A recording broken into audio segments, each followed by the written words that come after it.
Olá, a Câmara Entrevista começando e o programa de hoje é aquela parceria com a Faculdade de Odontologia Inapós aqui de Pouso Alegre, né? Uma parceria com a TV Câmara.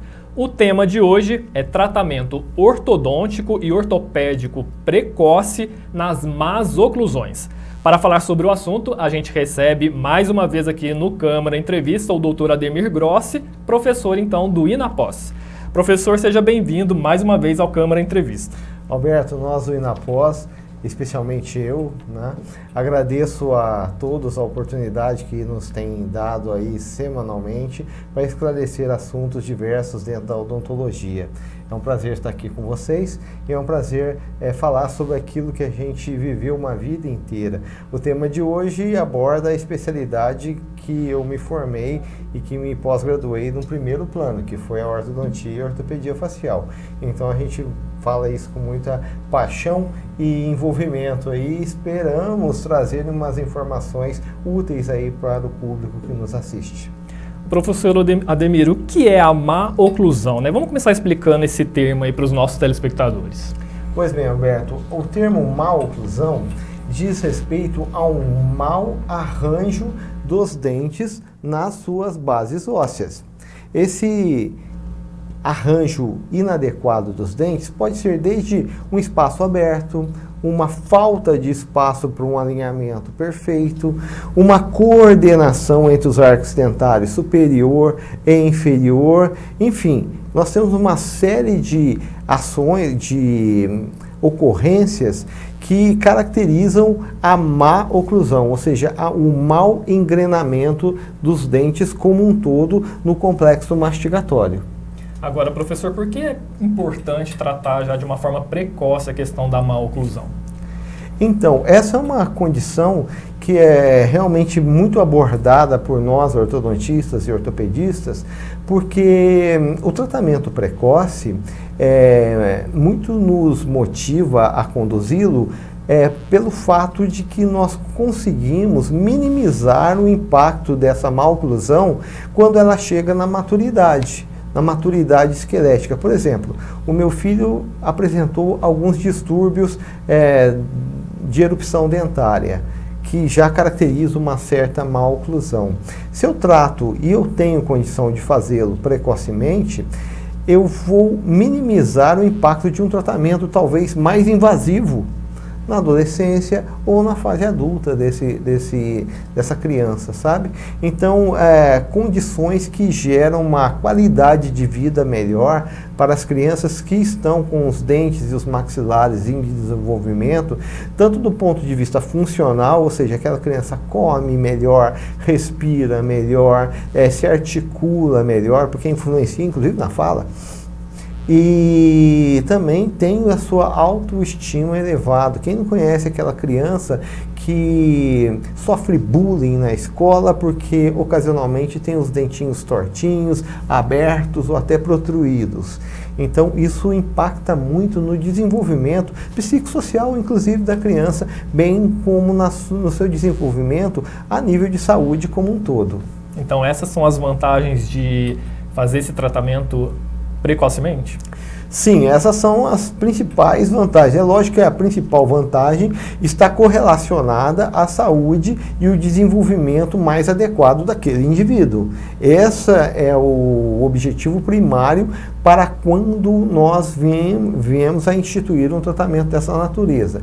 E é claro que nós ortodontistas, ortopedistas, pediatras e até mesmo os clínicos gerais estamos sempre com um sinal de alerta ligado para algumas más oclusões específicas que são, assim, eu diria, muito negativas para o desenvolvimento orofacial daquela criança.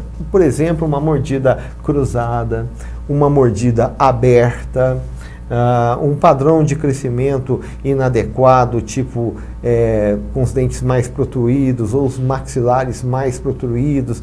Então essas discrepâncias, tanto de natureza dentária quanto esquelética, o ortodontista, o dentista como um todo, ele pode diagnosticar e encaminhar esse paciente para um profissional habilitado devidamente, é lógico, para conduzir esse tratamento de uma forma tranquila, serena, que a criança consiga incorporar isso precocemente.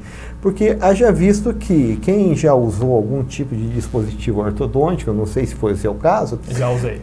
Você sabe que nem tudo é um mar de rosas, né? Existe uma cooperação que deve advir por parte do paciente envolvido no processo e nem sempre aquela criança tem a coordenação adequada e a motivação devida para isso.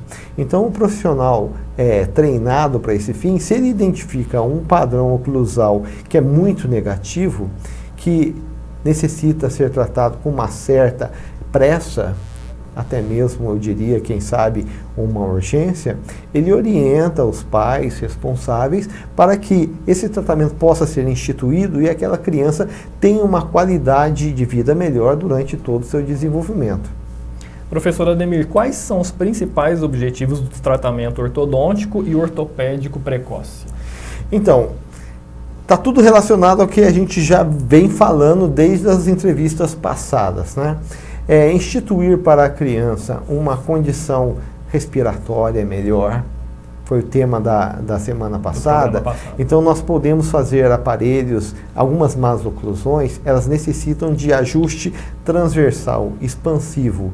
Então, a hora que nós obtivemos isso, a criança começa a respirar melhor, isso melhora a qualidade de vida dela, escolar, no seu dia a dia. Ela desenvolve melhor. Exatamente. Né? Outras crianças têm problemas muito sérios e a gente já teve casos até de pessoas muito próximas nossas que eu tenho uma protrusão, aqueles dentes são muito projetados para fora.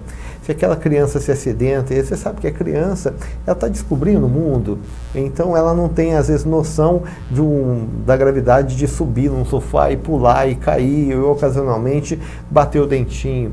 Se aquele dente é um pouquinho mais protruído, projetado, ela pode quebrar inclusive o órgão dental, que depois, é lógico que a gente tem condições de tratá-lo, mas alguns tratamentos são muito complexos.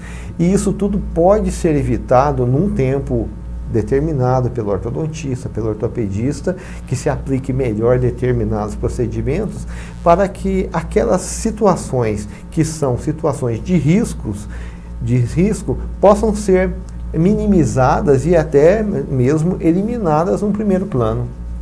Professor, como a intervenção precoce pode influenciar no desenvolvimento da estrutura facial?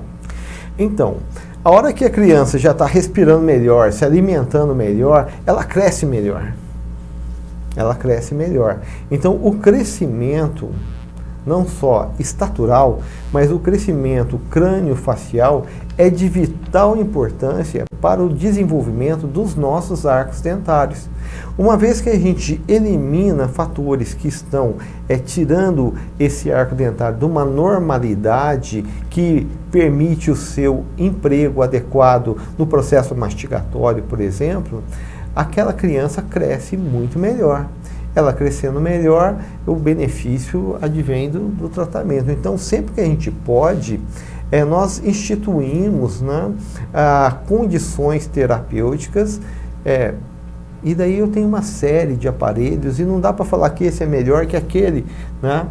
Todos podem ter uma aplicação, eu diria, muito interessante para um determinado tipo de maloclusão, e o importante é que o profissional que vai instituir e recomendar aquela terapêutica, ele tenha o domínio daquelas ferramentas. Porque eu gosto de deixar isso muito bem claro para a população que eu atendo, que não é o aparelho que vai consertar o seu dente, mas o profissional que está habilitado a manejar aquele dispositivo e fazer aquele resultado aparecer nas consultas sequenciais de instituição daquele tratamento. Certo. Professor, quais são os principais fatores que indicam a necessidade do tratamento ortodôntico e ortopédico? Veja bem, eu tenho alguns fatores que são primordiais. Eu gosto de falar assim para os meus alunos lá na faculdade, que eu tenho 3 situações que, quando eu identifico no meu paciente infantil, eu procuro, tipo assim, buscar um atendimento mais precoce, porque eu sei que no futuro essas situações se agravarão e, consequentemente, meus tratamentos na fase adulta serão mais limitados ou mais invasivos. Por exemplo, se o seu filho usa chupeta, tem hábito de sucção de dedo, hábito de respiração oral, que foi abordado na semana passada, é muito comum ele trazer como uma má oclusão associada a caso de mordida aberta. A hora que a mordida abre na frente, ou seja, os dentes daquela criança não se alinham e fecham corretamente, cria-se uma via de acesso para a língua. E a língua, a hora que ela entra naquela via de acesso, ela só vai aumentando a mordida aberta. Então, com medidas muito simples, até mais viáveis economicamente para os pais ou responsáveis, você consegue corrigir essas situações de uma forma precoce e favorecer o desenvolvimento da criança. Outra situação muito importante, que sempre que eu tenho a oportunidade de instituir esse tratamento em crianças precoces, de forma precocemente eu faço, é no caso de uma mordida cruzada, que quando ela chega na maturidade, ela pode até causar algumas assimetrias na face da pessoa. Até na criança ela pode ter uma face assimétrica em virtude de um relacionamento oclusal em forma cruzada.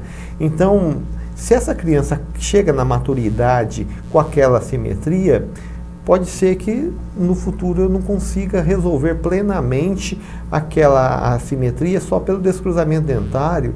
Eu tenho outras especialidades que vão interagir, como a cirurgia ortognática, para no paciente adulto buscar correções dessa natureza. Então, essas questões são muito marcantes. E tem o terceiro ponto que me deixa assim meio que, abre aspas, em pânico, fecha aspas, é o caso da criança que tem um padrão 3 de desenvolvimento. Eu vou explicar o que é o padrão 3. É aquela criança que desenvolve um pouquinho mais a mandíbula e menos a maxila, que é o maxilar superior, e dá aquela face mais côncava. Esse biotipo facial, ele é bem marcante e ele é reconhecido facilmente por nossa comunidade. O contrário já é mais social, aquela face que se desenvolve mais de forma convexa, que nós lidamos com pessoas assim, com esse biotipo facial todo o tempo, ela é mais agradável e socialmente aceita.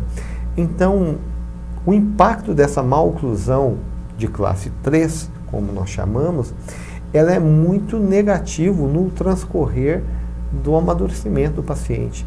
Então, se eu posso tratar isso precocemente, eu consigo minimizar o impacto disso aí a longo prazo lá na frente, na face dessa paciente. E convenhamos, hoje a gente está falando muito aí nas mídias sociais de harmonização facial. Sim. Tá, a harmonização facial, eu digo que nós fazemos desde que a ortodontia e a ortopedia são especialidades. A ortodontia é a especialidade mais antiga dentro da odontologia. Então, por meio dos nossos tratamentos ortodônticos, fundamentado num diagnóstico bem assertivo e um plano de tratamento bem elaborado, nós conseguimos harmonizar a face num contexto bem amplo, e isso torna a especialidade grande como ela é. Então, se podemos fazer essas ações mais precocemente, é do meu entendimento que o paciente tem um ganho durante todo o seu desenvolvimento, porque ele cresce com uma face tanto mais equilibrada funcionalmente, quanto mais harmônica esteticamente. Agora, professor, quais são os tipos de aparelhos ortodônticos utilizados nesse tratamento, no caso de maloclusão? Hoje a ortodontia ela é muito rica em dispositivos terapêuticos. Eu tenho uma infinidade de dispositivos terapêuticos fixos ou removíveis. No caso do público infantil, no tratamento precoce, isso é preferência minha. É lógico que cada profissional, de acordo com a sua formação e especialização, ele vai ter suas preferências terapêuticas. Mas se eu posso instituir num paciente infantil, e a gente está falando de pacientes às vezes de 3 anos e meio, 4 anos, que já começa a ter uma percepção e uma colaboração melhor para receber alguns dispositivos na boca. A gente tratou com muito sucesso uma criança que tinha mordida cruzada aos 3 anos de idade, mas não é todo mundo que aceita isso. Então, se eu puder instituir recursos terapêuticos fixos, que não depende da colaboração da criança, essa é a minha opção. Não necessariamente precisa ser a opção de todos os ortodontistas e ortopedistas que nós temos aqui em Pouso Alegre, região, e no Brasil e no mundo. Mas eu me sinto mais confortável porque eu não dependo, como profissional, da cooperação daquela criança e até mesmo da cooperação dos pais, porque pais irresponsáveis têm que entrar nesse contexto todo para fazer as coisas acontecerem também. Então, se a gente tem essa oportunidade, ótimo.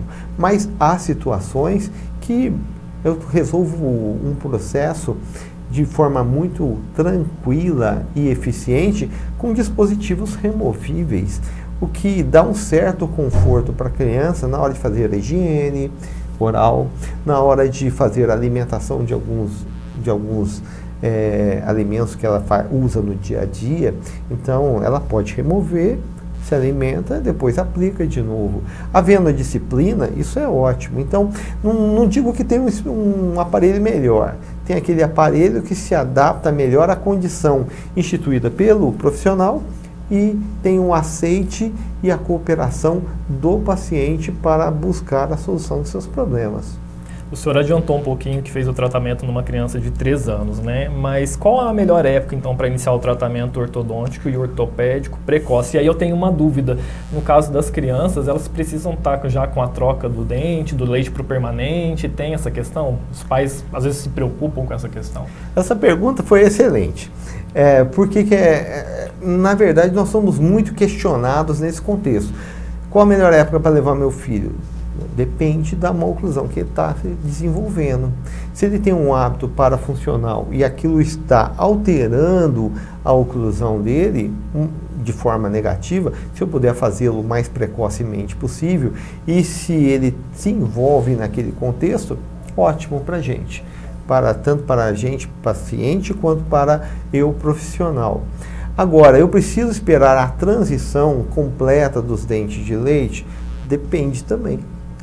Há situações que nós tratamos, como eu disse, eu tratei um garotinho aos 3 e poucos anos de idade e é só dentes de leite nessa faixa etária. A transição começa por volta dos 6 anos e ele estava longe disso acontecer, mas havia uma necessidade, houve uma oportunidade, instituímos o tratamento com sucesso. Não depende do que se tem a fazer. Não necessariamente é uma regra. Eu espero a dentadura permanente trocar toda para instituir um tratamento. Há casos sim que isso é feito de forma muito oportuna para que nós possamos fazer um tratamento de menor tempo. Mas nada impede o profissional de fazer pequenos ciclos de tratamento, sabe? Em 1, 2, até 3 fases distintas, com intervalos no meio. Eu sou muito favorável a esse tipo de instituição terapêutica.